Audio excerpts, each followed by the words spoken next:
నమస్కారం. NM7 టీవీకి స్వాగతం. ఎలాంటి ఆంక్షలు లేకుండా రైతులందరికీ రుణమాఫీ చేయాలని డిమాండ్ చేస్తూ జిల్లా కేంద్రంలోని ధర్నా చౌక్లో బీఆర్ఎస్ నాయకుల ఆధ్వర్యంలో ధర్నా కార్యక్రమాన్ని చేపట్టారు. ఈ కార్యక్రమానికి ముఖ్య అతిథిగా మాజీ మంత్రి నిరంజన్ రెడ్డి హాజరై మాట్లాడుతూ ఏకకాలంలో రుణమాఫీ చేస్తానని చెప్పిన కాంగ్రెస్ సర్కార్ ఏమైందని ప్రశ్నించారు. ఆగస్టు 15వ తేదీలోగా రుణమాఫీ సంపూర్ణంగా చేస్తామని తెలిపిన కాంగ్రెస్ సర్కార్ విఫలమైందని, రైతుల బ్యాంకుల వద్ద సింగిల్ విండో కార్యాలయాల వద్ద బారులు తీరుతున్నారని, గత 2 వారాల నుంచి రైతులు ఆందోళనకు గురవుతున్నారని, ఈ ప్రభుత్వం షరతులు లేకుండా రైతులందరికీ రుణమాఫీ చేసి రైతులను బసాటుగా నిలవాలని డిమాండ్ చేశారు. అనంతరం డిమాండ్లతో కూడిన వినతి పత్రాన్ని ఆర్డీఓ ఏఓకు అందజేశారు. మొత్తంలో 2 లక్షల రుణమాఫీ తెలంగాణ రైతాంగానికి చేస్తామని మాట ఇచ్చి అబద్ధపు హామీ ఇచ్చి కాంగ్రెస్ సర్కారు ఏక మొత్తంలో తెలంగాణ రైతాంగం మొత్తాన్ని మోసం చేసింది.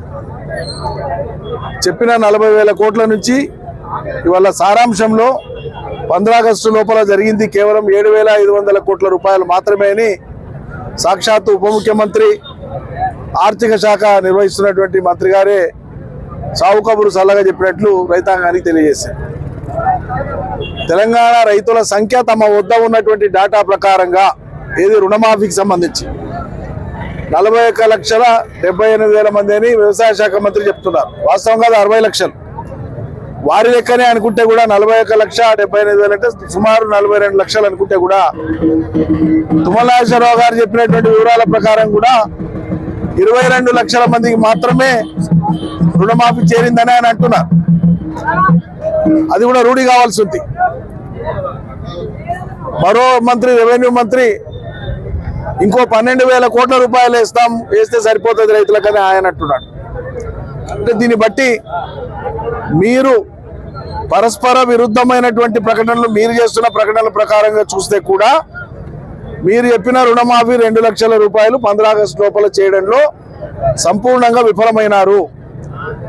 ఇలా రైతులు బ్యాంకుల వద్ద, సింగిల్ విండో కార్యాలయాల వద్ద, వ్యవసాయ కార్యాలయాల వద్ద బారులు తీరి నిలబడుతున్నారు. రాష్ట్ర వ్యాప్తంగా గత 2 వారాల నుంచి చాలా పెద్ద ఎత్తున రైతాంగం ఆందోళనకు గురవుతా ఉన్నది, నిరసనలు తెలియజేస్తున్నారు. వీటిని గమనించే తెలంగాణ రైతాంగానికి బాసటగా ఉండాలని, రుణమాఫీ విషయంలో ప్రభుత్వం చేసినటువంటి అబద్ధపు హామీలు, ఇచ్చిన హామీలను ఎండగట్టి షరతులేమీ లేకుండా రైతులందరికీ రుణమాఫీ జరిగేటట్లుగా ఒత్తిడి తీసుకురావాలని ఇవాళ రాష్ట్ర వ్యాప్తంగా అన్ని మండల కేంద్రాల్లో రైతులు బీఆర్ఎస్ ఆధ్వర్యంలో నిరసన కార్యక్రమాలను చేపట్టడం జరిగింది. ధర్నాలు నిర్వహించడం జరుగుతూ ఉంది. అదేవిధంగా ఇక్కడ వనపర్తి జిల్లా కేంద్రంలో కూడా ఇవాళ పెద్ద ఎత్తున ధర్నాన్ని నిర్వహించి రైతుల యొక్క ఆక్రోశాన్ని, వాళ్ళ మనోవేదనను నిరసన ద్వారా ప్రభుత్వానికి తెలియజేసే ప్రయత్నం చేసినాం.